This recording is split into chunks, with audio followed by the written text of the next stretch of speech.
Welcome to Day 5 of COP24. Today is the Indigenous Peoples Day. And our goal for today is to speak with some Indigenous people and to see what their experiences and views are.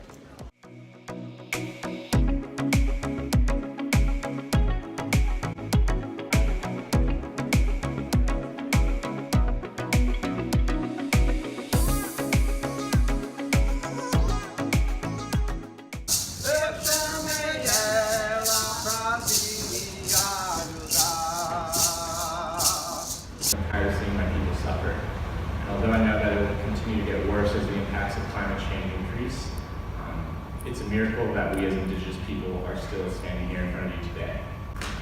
Luckily, as the world begins to awaken to the impacts and dangers that we as mankind have created, Indigenous communities are raising their voices inside and outside of these negotiations. We're raising our voices because we know that our resilience is the root of our survival, and our people are the root of hope.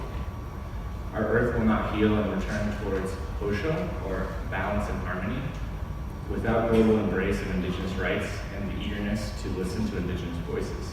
I am a first-generation Pacifica woman born in New Zealand. Many of my people have moved away from their ancestral homelands to nearby countries such as New Zealand and Australia. That was more so just because of newer opportunities, but with new opportunities have also come new struggles. The most painful part of being at the climate talks for me so far have been sitting in these negotiations and having like our life source, our communities and our culture simply amount to text. What is going to happen to our people when we have no land?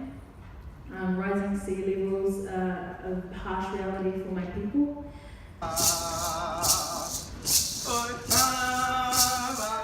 My name is Sana Israelson and I am 27 years old and I come from the Sami people.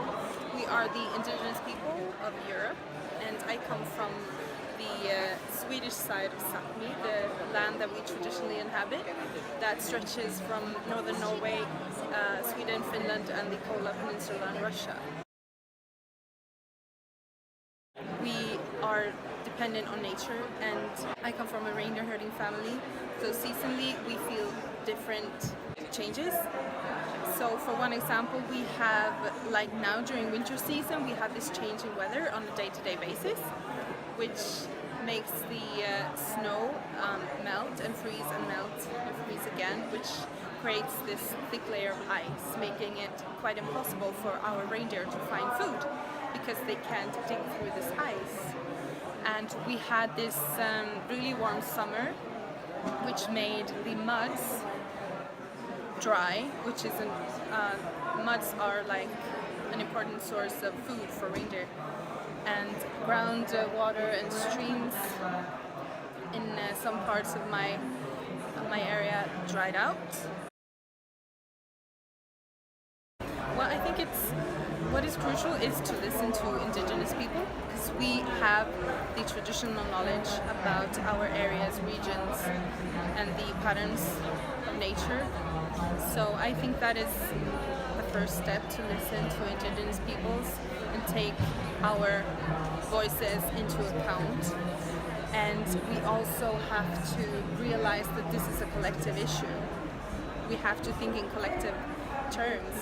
And I think we all should question ourselves, like, what do we want planet Earth to be? A place for exploitation or a place for us to live on? Kia ora, hello, my name is Kahu Kutia.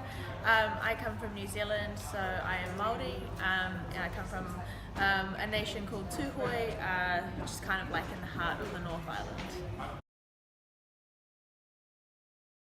As Indigenous people, we see our relationship with the land as not just like it's a place we live and stuff, like it's like an ancestor for us, it's a place that we feel an obligation to take care of. So the destruction of climate and of the land is ultimately detrimental to Indigenous populations and for me, Māori. So for example, seeing the acidification of the ocean, the destruction of our land, seeing our access to traditional life sources sustenance kind of taken away from us.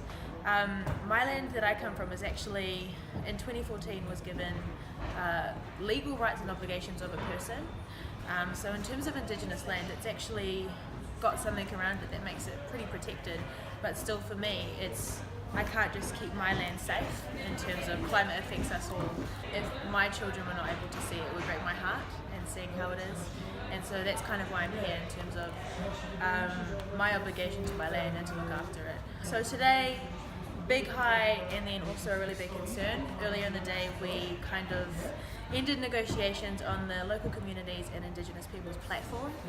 So that's kind of a space for traditional knowledge or Indigenous knowledge to be incorporated into a program that will inform the work of the Paris Rulebook.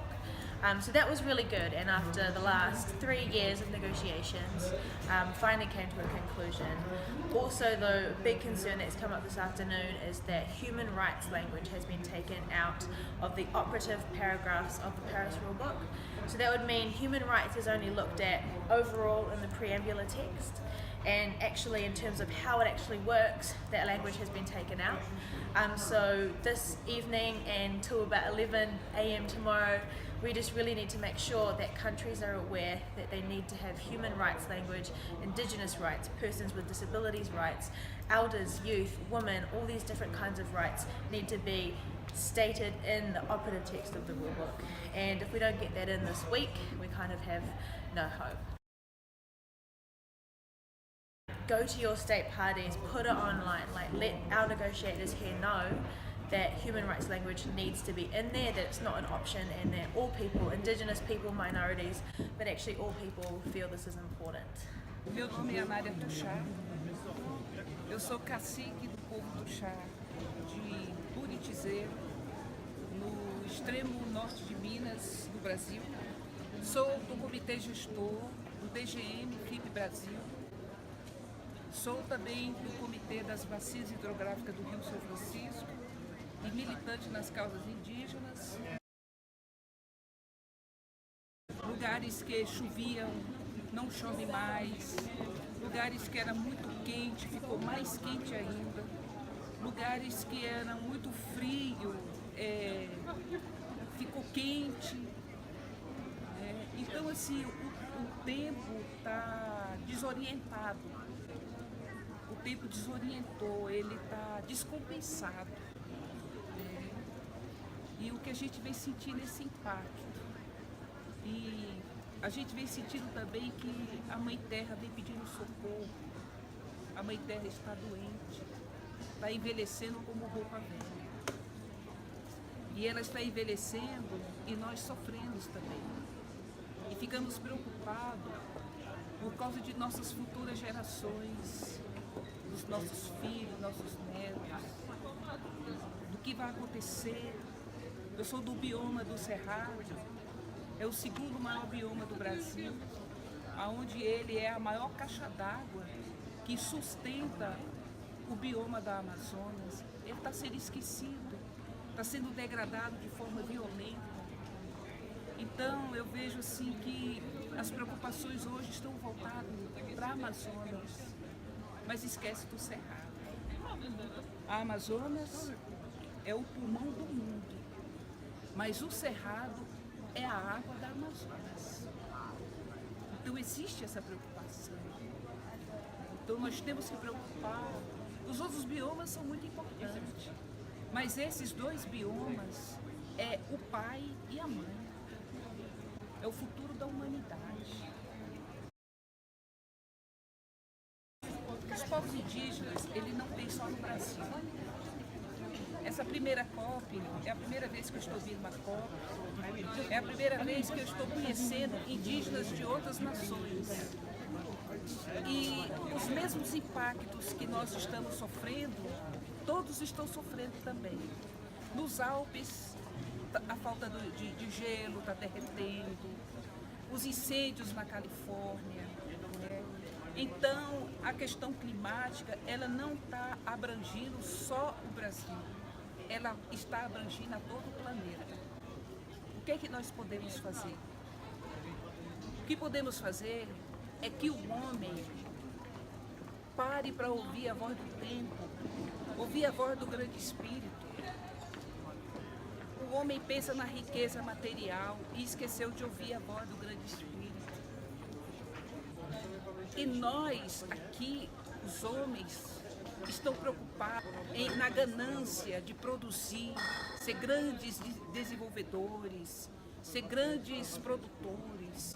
É uma disputa das nações de querer saber quem é o melhor. Você vê que quem é o mais rico, o Japão é um país riquíssimo. A mãe natureza também castiga eles, para eles entenderem que ela também está sofrendo, que está na hora de parar. Não precisamos ter muito, mas o bastante para a gente viver com alegria, ter uma água limpa, ter um alimento sem agrotóxico, ter uma medicina para a gente poder tomar, que é a medicina da natureza. Nós precisamos de tão pouco para ser felizes, né? Porque tudo isso aqui é passageiro. Nós somos peregrinos aqui nessa terra. Porque quando nós partimos, nós temos que apresentar as mãos limpas para o grande espírito. Então, para que destruir esse paraíso que o grande espírito deixou para a humanidade dar continuidade? A humanidade é um ser bonito. Então nós precisamos de manter também a nossa mãe terra bonita, florida, poder chegar em casa e saber que tem o necessário para a gente viver. Se eu tenho 2 pés, para que eu preciso de 100 pares de sapato? Se eu tenho, para que eu preciso de tanto? Eu estou aqui agoniada, doida para chegar na minha aldeia, para eu botar meu pé no chão. Porque isso aqui é uma tortura, ficar todo agasalhado de bota. Mas enfim, é o clima aqui desse país. Mas são as condições necessárias para viver. E nós temos que respeitar também. Temos que respeitar o avô do tempo, que é o frio, como diz minha parenta. Então, o sol nasce para todos, ele nasce para os justos, para os injustos, a chuva nasce para todos, ela desce para todos. Então, vamos viver em harmonia, vamos cuidar do planeta Terra, vamos viver em amor, né? Que as nações venham a reconhecer que nossa Mãe Terra, ela é a nossa mãe. A nossa mãe, ela não se vende, a nossa mãe, ela cuida. É assim que a Nália Tuxá pensa. É assim que eu vou defender a minha Mãe Terra, a nossa Mãe Terra. Wow. We had a beautiful day speaking with a lot of different Indigenous people from all corners of the world, hearing what they had to say. Join us tomorrow for another day at COP.